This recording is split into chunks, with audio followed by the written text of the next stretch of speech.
Welcome, guys.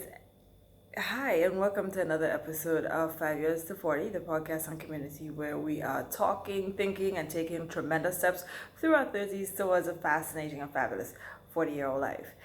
As you know, we like to keep our conversations focused around four main areas: our health, our career, our finances, and our relationships. And today we're going to be talking about, I guess, something that would impact most our relationships, but also our health and our career. And that is letting go of the opinions of others. I think by the time we're in our mid 30s, we'd have accomplished a lot of things. We'd have experienced a lot of tumultuous parts of our relationships with others and even ourselves.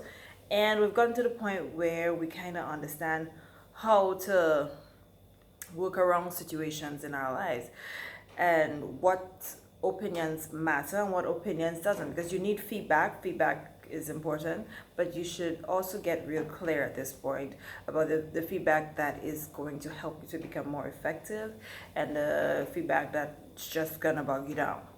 So generally, I believe you should have some core relationships that are going to keep you grounded, and you focus on those. But we can't help it. Really, people give you their opinions whether you ask them for it or not. Especially nowadays, where people can sit behind a computer screen as a stranger, they know nothing about you, nothing about your life, and spew out their opinions on you through social media, and things you say and do are easily misrepresented. Like you can just simply type out a message on your WhatsApp, and you don't have the benefit of knowing what somebody's trying to say because you can't see their face. Somebody could screenshot it and send it to somebody else and completely make you seem dishonest or completely misrepresent what you're trying to say. Now, that being said, we need to focus on ways we can overcome the opinions of others, right? So let's get into that. One of the first ways you can overcome the opinions of others is simply by taking everything as feedback. Like we said earlier, feedback is really essential. So if somebody gives you a nasty remark or a nasty side-eye glance, or somebody gives you an enthusiastic compliment, just take everything as feedback, because really and truly that is all it is. You take the lesson from whatever they're trying to tell you and you move on. And I really do believe in gratitude. So especially if somebody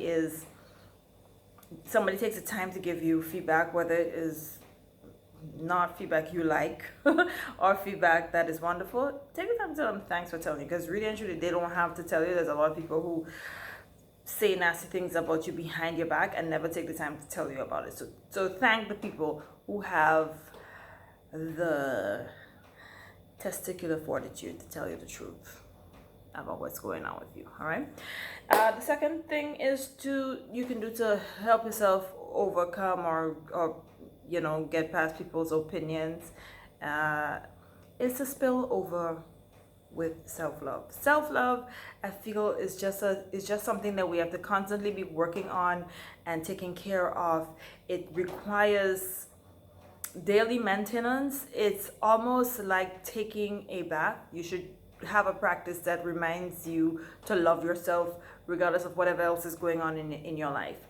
And the reason why I think self-love is good for helping you to overcome other people's opinions, well, I can share two great quotes that I use whenever people's opinions start getting into my head. The first one is from Oprah, Auntie Oprah. You guys know how I love Auntie Oprah, right? And it is, she takes it as a compliment whenever somebody says that she's full of herself. And all she is trying to say about that is that when you fill yourself up with the things that you need, you fill yourself up with love, you fill yourself up with peace, you fill yourself up with joy. These are the things that will come spilling out when situations that are uncomfortable arise. And these are also the things that you're most willing and able to share, because that's what you're full of. So somebody tells you something that's uncomfortable for you, you wouldn't go and start attacking the person back or saying something nasty about them because they said something nasty about you, because that's not what's in you. What is in you is love and peace. So somebody say she this and she that and she whatever, all you can say is I'm sorry for that person. They will get better at it, and they will get better in time. Or you forgive them and you release them because you are filled with love and you are filled with peace, and that's something that you make a priority, and it will only be able to overflow from you. The other quote I like to use is from Max Ephraim's Destra. It's a very old poem, but it's timeless, because in what all through the ages, when I was in I think Form 5 and convent was the first, Form 3, somewhere around there. It was the first time I actually read through the entire poem, and it has been something that I've never let go. I've always, whenever I needed to kind of tap back or get in touch with reminding myself that life is okay, I always read this poem. And one of the lines says, you should nurture a strong sense of self to shield you in times of sudden misfortune. And that's why I advocate that is basically self-love. So should something comes, like something bad happens, you make a mistake, you say the wrong thing, you end the wrong relationship, you end up in a bad situation, you make a bad move, because being human, we make bad moves. You make a bad move. When that happens, you're supposed to be able to have a sense of self-love where you can say, oh God, yes, I screwed this up, but I don't stay crushed forever because of it. I'm able to pull myself up, dust myself off, and get back at doing what I need to do, because you can't just collapse because something went wrong. And having a strong sense of self-love and self-worthiness helps you to overcome stuff. So for those two reasons, I say spill over, pour out self-love. Love yourself, love everything, every tiny bit of yourself, okay? And all your experiences.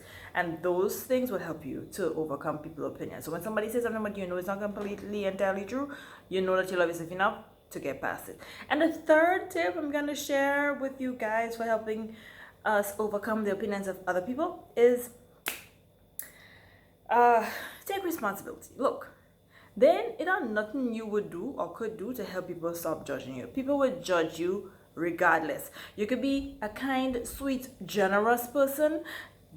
Somebody gonna say you're selfish. You could be the most astute person. You're shrewd. You think through things. Somebody will find a way to say how you're careless because you leave this thing open, or you leave this thing undone, or you didn't finish something when you're going on vacation. Somebody will try to mess you up like that. You could be the most efficient, effective person, and somebody will contort your efficiency or your attitude about efficiency to say how you're lazy. You like to do a lot of work, so that's why you're cheating in. When all you're trying to do is to make things be done more effectively. That's people. And you have to take the responsibility to realize there's times that there's nothing you could do to change people's opinion about you. You have to learn to like yourself. And don't let people's opinions overcome the truth you know about yourself. Stay true to yourself, okay? That's what I'm saying. Take responsibility for staying true to yourself. So those are the 3 quick tips I'm sharing for helping us to overcome the opinions of other people. Remember you need to take everything as feedback. Somebody give you their opinion about you, good, bad, ugly. You tell them thank you, and you learn the lesson if there's a lesson to learn. If there's nothing to learn, you release it as garbage, flush down the toilet, done, and you move on.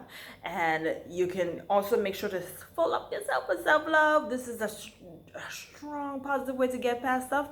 And also just remember to take responsibility for yourself, because you are a wonderful, beautiful person inside and out. You're wonderfully and fearfully made. That's something I want you to remember.